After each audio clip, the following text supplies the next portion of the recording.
Ali Shah advocate کو ایک ہفتہ پہلے اسلام آباد میں اپارا مارکیٹ سے کچھ نامعلوم لوگوں نے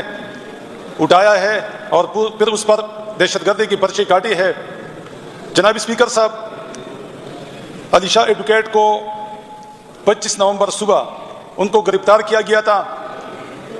اور ان پہ جو پرچہ کاٹا گیا ہے وہ 27 نومبر کی جو FIR ہے اس کی سلسلے میں کاٹا گیا ہے۔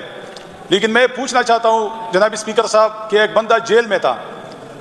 وہ پولیس کسٹڈی میں تھا، وہ حسن عبدال تھانے میں تھا، تو آیا پولیس ان کو 27 نومبر لے کے گئی ڈی چوک تاکہ اس پہ FIR کاٹا جائے۔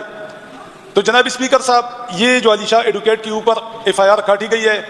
یہ فارم 47 جو فیڈرل گورنمنٹ میں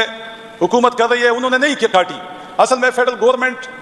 پر وہاں بھی فارم 47 والوں کی بھی حکومت نہیں ہے، وہاں بھی خلائی مخلوق کی حکومت ہے، ان کو خلائی مخلوق نے اٹھایا ہے اور پھر تانا افارہ کو اس پہ FIR کاٹی گئی ہے۔ تو اس پہ ہم ساری جتنی بھی ہماری یہ معزز جرگہ ہے اس کی شدید مذمت کرتے ہیں۔ اور جناب اسپیکر صاحب، میرے خیال میں فیڈرل میں نہ کوئی حکومت ہے، نہ کوئی قانون ہے، نہ کوئی آئین ہے کہ اسی طرح جو بندہ حوالات میں بنتا اس کے اوپر FIR کاٹی جاتی ہے اور اس کو پھر اسی FIR میں تانا اپارا سے جو ہے نا وہاں اس کو اٹھایا جاتا ہے۔ تو جناب اسپیکر صاحب، یہ بہت بڑا المیہ ہے اور میں آپ سے ریکویسٹ کروں گا کہ آپ علی شاہ ایڈوکیٹ کے لیے پروٹیکشن آرڈر جاری کریں۔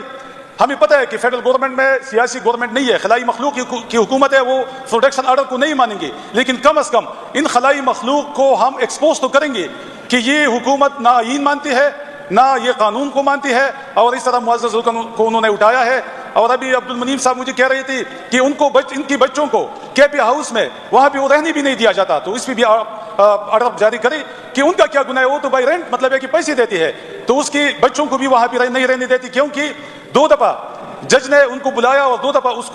اس کو ریمانڈ پہ بھیج دیا۔ تو میرے خیال میں پروٹیکشن آرڈر جاری کریں۔ مجھے پتہ ہے جس طرح اورنگزیب خان اور جس طرح ہماری لیاقت صاحب کو پروٹیکشن آرڈر پہ اس پہ عمل نہیں ہو رہا تھا، لیکن پھر بھی ہم کہتے ہیں کہ یہ لوگ ایکسپوز ہو جائے۔